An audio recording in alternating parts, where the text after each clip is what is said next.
ಹೇ hi ನಮಸ್ತೆ, welcome back to Sudha ಸದನ. ಮೊದಲಿಗೆ ನನ್ನ ಚಾನಲ್ನ ಸಬ್ಸ್ಕ್ರೈಬ್ ಮಾಡಿಕೊಂಡು ನನ್ನೆಲ್ಲ ವಿಡಿಯೋ ನೋಡಿ ಪ್ರೋತ್ಸಾಹಿಸ್ತಿರೋ ನಿಮಗೆ ಧನ್ಯವಾದ. ಹಾಗೆ ವಿಡಿಯೋ ಶುರು ಮಾಡೋಕ್ಕೆ ಮೊದಲು ನಿಮ್ಮಲ್ಲಿ ನನ್ನದೊಂದು ವಿನಮ್ರ ಸೂಚನೆ. ಎಷ್ಟೋ ಜನ ಚಾನಲ್ನ ಸಬ್ಸ್ಕ್ರೈಬ್ ಮಾಡಿ ಅಷ್ಟೇ ಅಂತ ಸುಮ್ಮನಾಗ್ಬಿಡ್ತಾರೆ. ಹಾಗಲ್ಲ, ಚಾನಲ್ನ ಸಬ್ಸ್ಕ್ರೈಬ್ ಮಾಡಿದಾಗ ಪಕ್ಕದಲ್ಲಿ ಬೆಲ್ ಬಟನ್ ಬರುತ್ತೆ, ಅದನ್ನು ಒತ್ತಿದಾಗ ಆಲ್ ಅಂತ ಆಪ್ಷನ್ ಸಿಕ್ಕತ್ತೆ. ಅದನ್ನು ಒತ್ತಿದರೆ ಈ ಪ್ರಾಸೆಸ್ ಕಂಪ್ಲೀಟ್ ಆಗುತ್ತೆ. ಈ ರೀತಿ ಮಾಡಿದರೆ ಮಾತ್ರ ನಾವು ವಿಡಿಯೋ ಅಪ್ಲೋಡ್ ಮಾಡಿದ ತಕ್ಷಣ ನಿಮಗೆ ನೋಟಿಫಿಕೇಷನ್ ಬರುತ್ತೆ. ಆಗ ನೀವು ಮಿಸ್ ಮಾಡದೆ ನೋಡಬಹುದು. ಈಗ ನಮ್ಮ ಟ್ರಿಪ್ ಟೆಕ್ಸಾಸ್ನ ಬರ್ನೆಟ್ ಅನ್ನೋ ಸ್ಥಳಕ್ಕೆ, ಅಲ್ಲಿ ಲಾಂಗ್ ಹಾರ್ನ್ ಕ್ಯಾವನ್ ಸ್ಟೇಟ್ ಪಾರ್ಕಲ್ಲಿ ನಾವು ನೋಡ್ತಾ ಇರೋದು ಲೈಮ್ ಸ್ಟೋನ್ ಕೇವ್ಸ್ನ. ಆಸ್ಟಿನಿಂದ 68 ಮೈಲ್ಸ್ ಆಗುತ್ತೆ. ಒಂದೇ ಲಾಂಗ್ ಸ್ಟ್ರೈಟ್ ರೋಡ್, ಎಲ್ಲೂ ಕರ್ವ್ಸ್ ಟರ್ನ್ ಇಲ್ಲ. ಸಿನಿಮಾ ಶೂಟಿಂಗ್ಗೆ ಚೆನ್ನಾಗಿರುತ್ತೆ ಅಂತ ಮಾತಾಡ್ಕೊಳ್ತಿರುವಾಗಲೇ ಒಂದು ಡೌನ್ ಸಿಗುತ್ತೆ. ಎಷ್ಟು ಡೌನ್ ಇತ್ತಂದರೆ ಈ ಕಾರ್ ಹತ್ತಿರ ಬರೋರ್ಗೂ ಗೊತ್ತೇ ಆಗಲಿಲ್ಲ. ತಕ್ಷಣ ಕೈಲಿದ್ದ ಮೊಬೈಲನ್ನು ಡ್ಯಾಶ್ಬೋರ್ಡ್ ಮೇಲಿಟ್ಟೆ, ಹತ್ತಿರದಿಂದ ವಿಡಿಯೋ ಚೆನ್ನಾಗಿ ಬರುತ್ತೆ ಅಂತ. ಆದರೆ ಸರಿಯಾದ ಟೈಮಲ್ಲಿ ಮೊಬೈಲೇ ಬಿದ್ದೋಯ್ತು.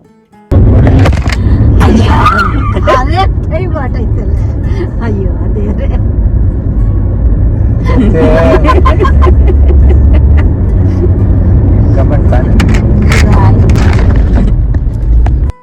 ನಾವು ಸ್ಥಳಕ್ಕೆ ತಲುಪಿದಾಗ ಇನ್ನೂ ಸಮಯ ಇತ್ತು.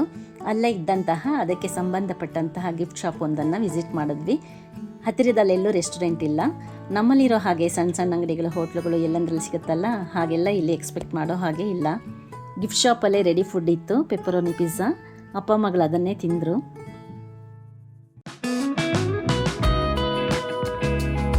ಮಧ್ಯಾಹ್ನ 2:30 ನಮ್ಮ ಬ್ಯಾಚ್ನ ಲೈಮ್ ಸ್ಟೋನ್ ಕೇವ್ಸ್ ಒಳಗೆ ಕಳಿಸ್ತಿದ್ದಾರೆ. ಬ್ಯಾಚ್ ವೈಸ್ ಬಿಡ್ತಾರೆ.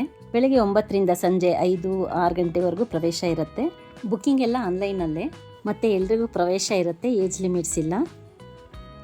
ಈ ಗೇಟಿಂದ ಒಳಗೆ ಹೋಗ್ತಿದ್ದಾಗೆ ಕೆಲವು ಇನ್ಸ್ಟ್ರಕ್ಷನ್ಸ್, ರೂಲ್ಸ್ ನಾವು ಫಾಲೋ ಮಾಡಬೇಕಾಗಿರೋಂಥದ್ದಿತ್ತು. ಎಲ್ಲರೂ ಓದ್ತಿದ್ರು. ಓದೋದಷ್ಟೇ ಅಲ್ಲ, ಸ್ಟ್ರಿಕ್ಟಾಗಿ ಫಾಲೋ ಮಾಡಬೇಕಾಗತ್ತೆ. ಇಲ್ಲಿ ಮಾಡ್ತಾರೆ ಕೂಡ.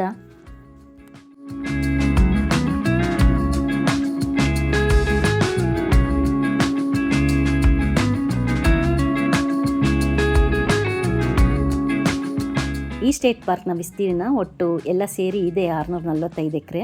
ಇದನ್ನು ಟೆಕ್ಸಾಸ್ನ ವೈಲ್ಡ್ ಲೈಫ್ ಡಿಪಾರ್ಟ್ಮೆಂಟ್ ಮ್ಯಾನೇಜ್ ಮಾಡುತ್ತೆ. 1930 ಡೆವಲಪ್ ಆಗಿ 1938 ಪಬ್ಲಿಕ್ಗೆ ನೋಡಕ್ಕೆ ಬಿಟ್ಟಿದ್ದಾರೆ. ಕೇವ್ಸ್ನ ಎಂಟ್ರೆನ್ಸ್ ಹತ್ರ ಬರ್ತಾ ಇದ್ದೀವಿ.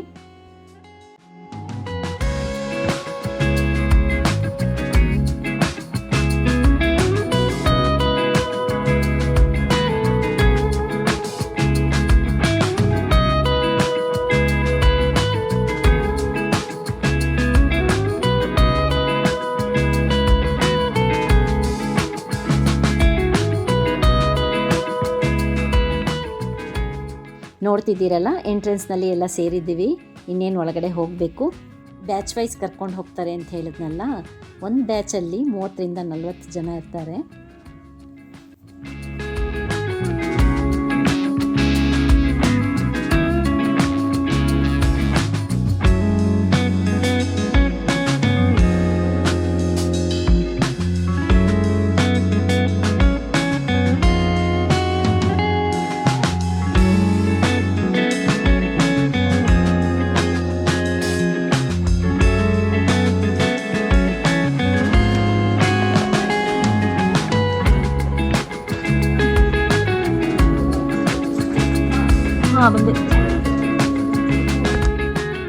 ಇದೊಂದು ಗೈಡೆಡ್ ವಾಕಿಂಗ್ ಟೂರ್ ಅಂತಲೇ ಹೇಳ್ಬೋದು. ನಮ್ಮ ಜೊತೆ ಒಬ್ಬರು ಗೈಡ್ ಹಾಗೂ ಇನ್ನೊಬ್ಬರು ಸೆಕ್ಯೂರಿಟಿಗೆ ಅಂತ ಇರ್ತಾರೆ. ಮುಂದೆ ಗೈಡ್, ಅವ್ರ ಹಿಂದೆ ನಾವು, ನಂತರ ಸೆಕ್ಯೂರಿಟಿ. ಇದೇ ಆರ್ಡರ್ನಲ್ಲಿ ಮೂವ್ ಆಗ್ತಿರ್ತೀವಿ. ನಮ್ಮ ಬಗ್ಗೆ ಅವ್ರಿಗೆ ಎಷ್ಟು ಕಾಳಜಿ, ಜವಾಬ್ದಾರಿ ಇರುತ್ತೆ ಅಂದರೆ, ಗೈಡ್ ವಿವರಣೆ ಕೊಟ್ಟು ಆ ಸ್ಥಳ ಬಿಟ್ಟು ಮುಂದೆ ಹೋದಾಗ ಹಿಂದೆ ಇರೋ ಸೆಕ್ಯೂರಿಟಿ ಪ್ರತಿ ಸರ್ತಿನೂ ಚೆಕ್ ಮಾಡ್ತಾರೆ. ಯಾವ ರೀತಿ ಅಂದರೆ, ಎಷ್ಟು ಜನ ಇದ್ದಾರೆ ಅಷ್ಟು ಜನನ ಕೌಂಟ್ ಮಾಡ್ತಾರೆ, ಇದ್ದಾರಾ ಇಲ್ವಾ ಅಂತ. ಈ ಮಧ್ಯೆ ಸ್ವಲ್ಪ ದೂರ ಹೋದ್ಮೇಲೆ ಒಬ್ಬರು ತಾಯಿ ಮಗಳು ಏನು ಕಾರಣ ಅಂತ ಗೊತ್ತಿಲ್ಲ ವಾಪಸ್ ಹೋಗಬೇಕು ಅಂದರು. ಆಗ ಸೆಕ್ಯೂರಿಟಿ ತಮ್ಮ ಜೊತೆಯಲ್ಲೇ ಹೊರಗೆ ಕರ್ಕೊಂಡು ಹೋದರು.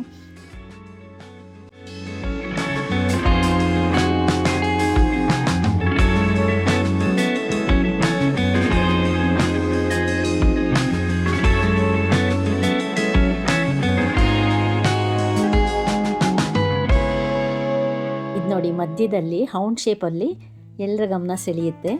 ಡೊಲೊಮೈಟ್ ಮಿನರಲಿಂದ ಆಗಿರುವಂಥದ್ದು ನ್ಯಾಚುರಲ್ ಆಗಿ. ಈ ಲೈಮ್ ಸ್ಟೋನ್ ಕೇವ್ಸ್ ಎಷ್ಟೋ ವರ್ಷಗಳ ಹಿಂದೆ ಆಗಿನ ಕಾಲದ ಅಂಡರ್ಗ್ರೌಂಡ್ ನದಿಗಳಿಂದ ಆಗಿರುವಂಥದ್ದು.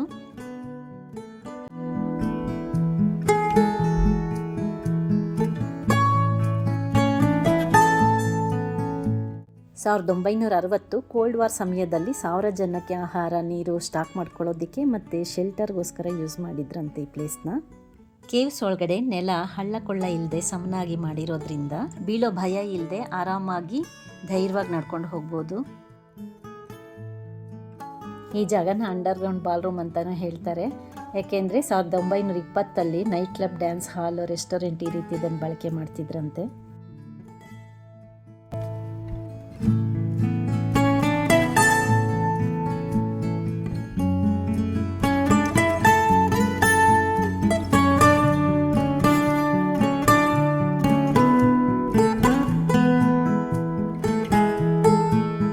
ಗೈಡ್ ಎಲ್ಲಿ ನಿಂತ್ಕೊಂಡು ವಿವರಣೆ ಕೊಡ್ತಾರೋ ಅಲ್ಲೇ ನಿಂತ್ಕೊಂಡು ನಾವು ಫೋಟೋ ಆಗಲಿ ವಿಡಿಯೋ ಆಗಲಿ ತಗೊಳ್ಬೋದು. ಅದು ಬಿಟ್ಟು ನಮಗಿಷ್ಟ ಬಂದಾಗೆ ಓಡಾಡಿಕೊಂಡು ಎಲ್ಲೆಂದರಲ್ಲಿ ವಿಡಿಯೋ ಮಾಡೋಕ್ಕೆ ಬಿಡಲ್ಲ.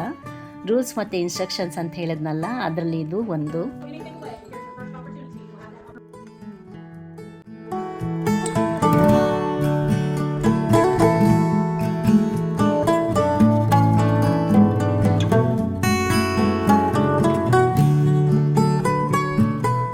ಫೀಟ್ ಅಷ್ಟೇ ಹೈಟ್ ಇರೋದ್ರಿಂದ ಇಲ್ಲಿ ಸ್ವಲ್ಪ ದೂರ ಬಗ್ಗಿ ನಡ್ಕೊಂಡು ಹೋಗಬೇಕು.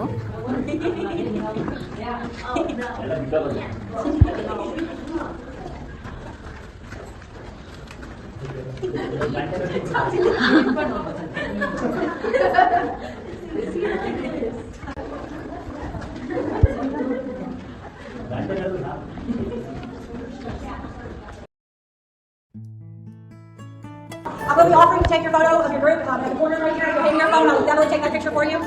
ಎಲ್ರಿಗೂ ಗೈಡ್ ಹೇಳಿದ್ರು ಈ ಜಾಗದಲ್ಲಿ ಬೇಕಾದರೆ ಫೋಟೋ ತಗೊಳ್ಳಿ ಅಂತ. ಸ್ಪೇಷಿಯಸ್ ಆಗಿ ಬೆಳಕು ಮತ್ತು ಬ್ಯಾಕ್ಗ್ರೌಂಡ್ ಚೆನ್ನಾಗಿತ್ತು.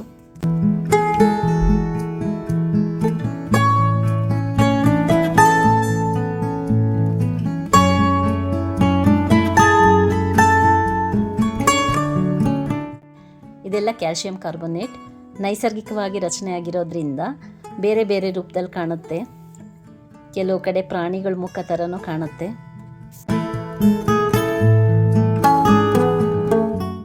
ಅಲ್ಲಲ್ಲಿ ಬಾವಲಿಗಳನ್ನ ನೋಡಿದ್ವಿ. ತುಂಬ ಚಿಕ್ಕ ಚಿಕ್ಕದಾಗಿತ್ತು. ಅದಕ್ಕೆ ಚಿಕನ್ ನಗೆಟ್ ಬ್ಯಾಟ್ಸ್ ಅಂತಾರೆ.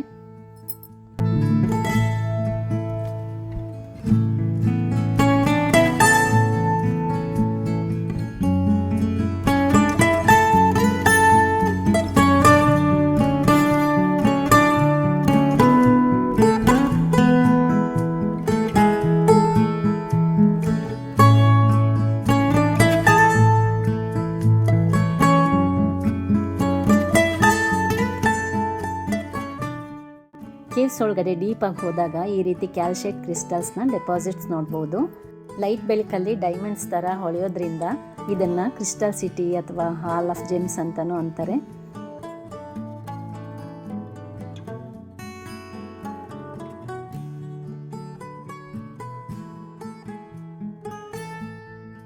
ಗ್ಲೋ ಆಗ್ತಿದೆಯಲ್ಲಪ್ಪ, ಅದು ಅಂದರೆ ಈ ಮಳೆ ನೀರು ಮೇಲಿಂದ ಬರುತ್ತೆ ಅಂತ ಹೇಳಿದ್ನಲ್ಲ, ಕಾರ್ಬೋನೇಟೆಡ್ ಆಗಿ ಫಾರ್ಮ್ ಆಗೋದು. These are called columns. When it's the light at the top, it's the light right at the bottom. They meet in the middle, they form columns. We here at Longhorn just have some of the smallest little columns you'll ever find in the world. But because it's an active formation, that phosphorescence, remember what happened earlier? Watch what happens in the dark. So, there you go, one more time. There you go, phosphorescence, guys. All right, we turn on these lights here, y'all gonna head all around that corner. So they're kind of independently grown. If you look, you can shine your light into this one, it just shines that one. Shine your light here, it just shines that one. This one. But they're pretty cool. I love the calcites. And they grow in a square bonular shapes. I lost my laser pointer equipment in my big one that I used down here. But you'll see if I shine it at the bottom side, you'll see how it reflects that light to the bottom of the wall. You see it? At the bottom. If you have